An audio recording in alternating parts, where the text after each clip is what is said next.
What's going on, everybody? So in this video, we're going to talk about my 4 rules around real estate investing.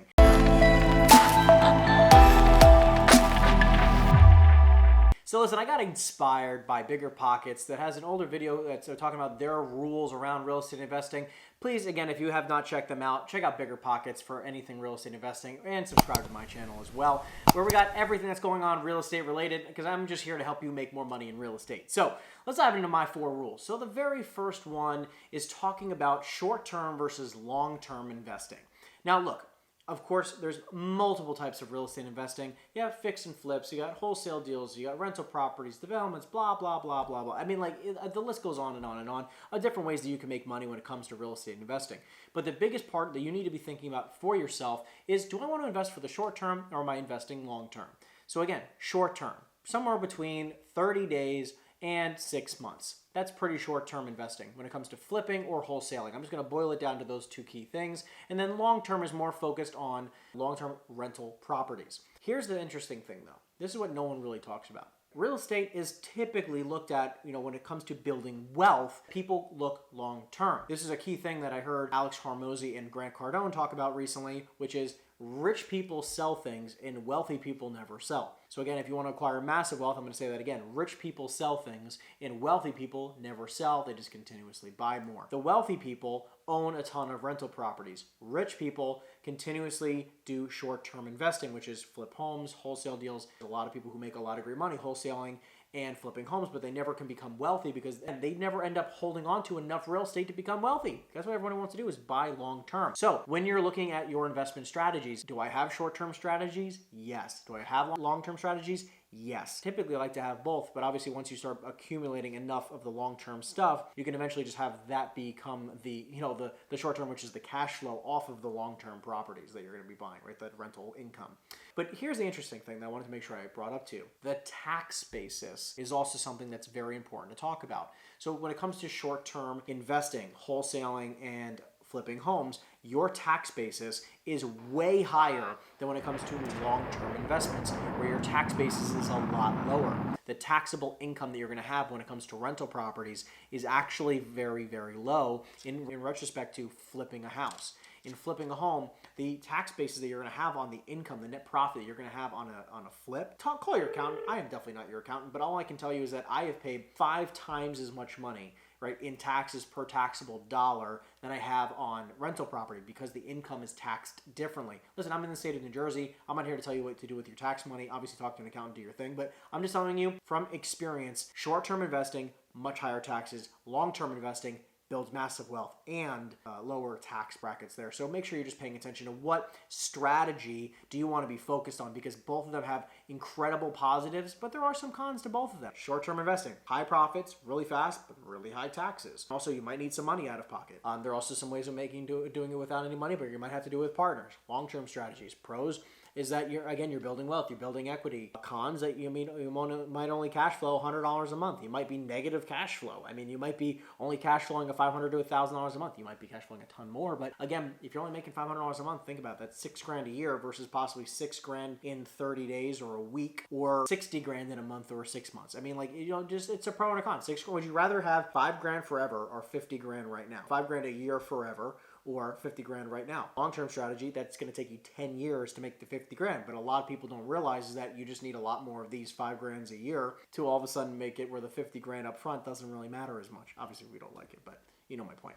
Let's talk about the next one. Cash flow versus net operating income. A lot of people focus on the wrong things when it comes to real estate investing. Is net operating income incredibly important? Yes. But is the end-all be-all? Absolutely not. Cash flow is truly the most important thing when it comes to real estate investing. When it comes to buying properties long-term, your net operating income, your NOI, is not the most important thing. It is a key factor, but it does not drive the most desirable thing off of a property. You're going to want to find out what your cash-on-cash returns, cash flow based on money invested in the deal. If you have $100,000 invested and you make $20,000 a year on the property, that's a 20% cash on cash.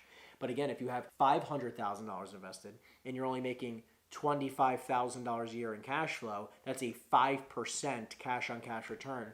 That's not that great. What would be great is if you could take that 25 and turn it into 200, because all of a sudden now that's a 40% cash on cash. Is this possible? Yes, of course it is. You got to find the deals for it, right? Because obviously something can be mismanaged, something can be incredibly under-rented. There's opportunity everywhere, but you need to find those opportunities. Whenever you're looking at a deal, stop just focusing on the NOI. You didn't finish doing all your analysis, because that's like 98% the way there. Now you need to figure out, based on my net operating income and the purchase price, how much money is going to be my mortgage payment, right? And obviously, did you calculate taxes and insurance, or how much is my payment, my debt payments every single month versus how much my NOI is? Because if you can figure out your cash on cash return, that's what's most important. Because if you can find any deal where your cash on cash return is truly somewhere, I like to look at 15+%. Ideally, my number is 20. I mean, that's sort of like, how do I get this deal done no matter what? At 15, I'm like, what am I not paying attention to? Because I'm trying to talk myself out of deals. You don't want to talk yourself into doing the deal. You want to talk yourself out of doing the deal. And if you find a deal that's so good you can't talk yourself out of doing it, probably should look into doing the deal or find some way to raise the money, right? No matter what, you should probably buy the deal. But again, for me, it's like, okay, if this property makes 20% cash on cash, I'm buying the deal almost no matter what. But it's not like if the property makes, $100,000 in NOI, I have to do the deal. No one cares about the NOI. It doesn't give you the entire story, because if your debt payment on a property that makes $100,000 in net operating income, your debt payments are $200,000. Why would you ever do that deal? I'm telling you, there's a lot of properties that are negative cash flow. It's very, very weird when I watch people buy properties where they're horribly negative cash flow, and I know there's not a lot of upside in the deal. So again, this is why you need to learn to run numbers and focus on cash flow, net operating income. They're very, very different things. Next one is, should I buy properties solo or should I buy things with partners? Now here's the thing. You need to ask yourself the key question. Are you okay with working with partners? Do you have to work with partners because you don't have the money? Or do you just want to work with partners because you want to buy a lot of property, you have the money, maybe you don't know that? Because you have to look at it like, what don't I have in the puzzle? Do I not have the deal? Do I not have the money? Do I not have the know-how? If you don't have any one of those things, I mean, you're probably not going to end up being a partner in a deal, but you could simply just find the deal and find somebody who has the know-how and the money. They just can't find the deals, and then we'll partner with you. Or if you can have the money, you can find somebody who has the deals and the know-how, and you'll partner with them and you can get a good percentage, right? Whatever puzzle piece that you have, I can come into the table, hypothetically, with you, right? Let's say that you bring me a deal. It doesn't even need to be my money. I could just have the know-how. So then I could raise the money and you could bring me the deal. It doesn't really matter. Like, again, hypothetically, like, if I didn't want to bring my own money to the table, I could raise the capital from somebody else and find a way to do a deal with you, as an example. So again, which puzzle piece are you missing, and which puzzle piece can you represent, and or do you need to partner with? Find your missing puzzle piece. People who want to buy property solo, I say go for it.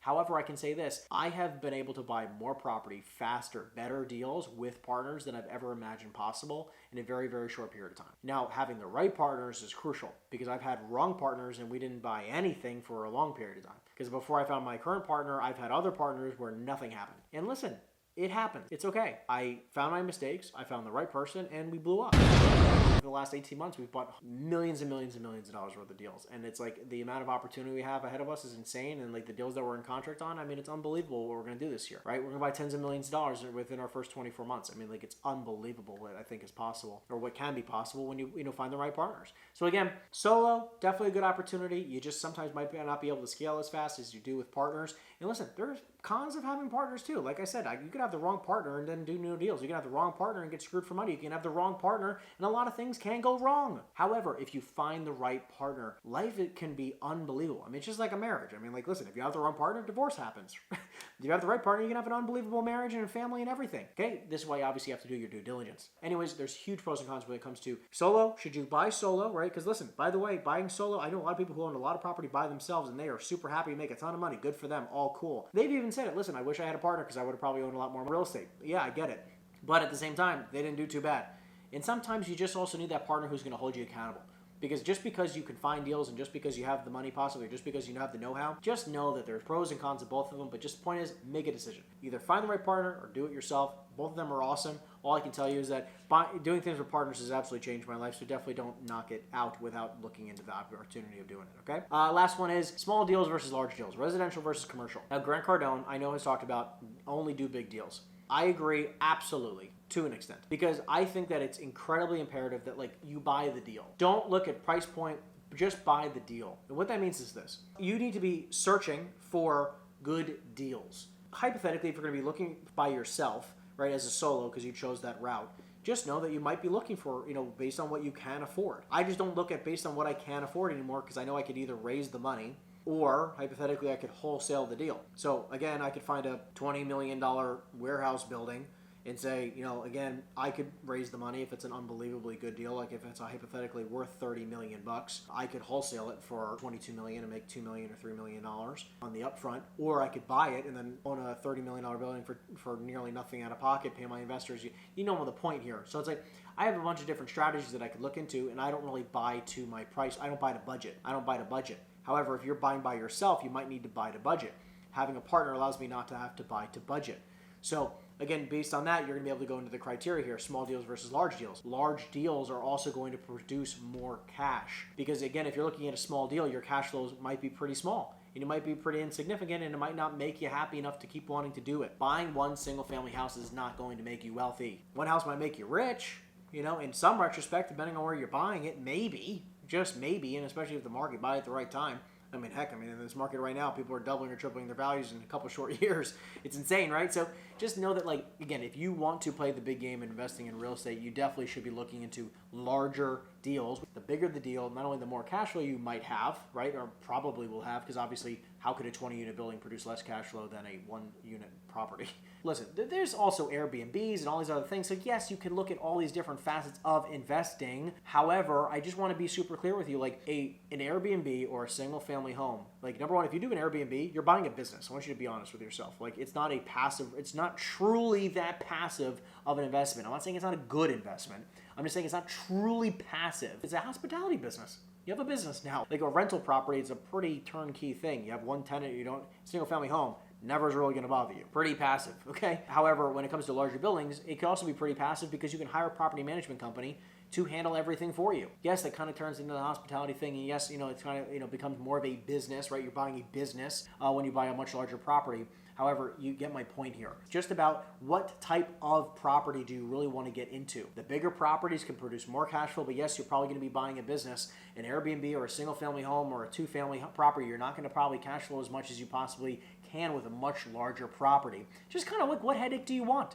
I heard this, I think it was from Tom Ferry. Everything is hard. What kind of hard do you want? Everything is hard. But having a family is hard, okay? Building a business is hard. Being a real estate agent is hard. Being a real estate agent in a low price point market or a high price point market is hard. Which hard do you want? Okay? Choose a hard. They're all hard. It's okay. Just choose which hard you want to do it and then focus on that. That's it. It's all about finding the best deals. And if you want to learn how to find great deals, I'm going to be putting out a video shortly about how to find the best deals in the marketplace because I'm telling you, it's all about the deal, baby.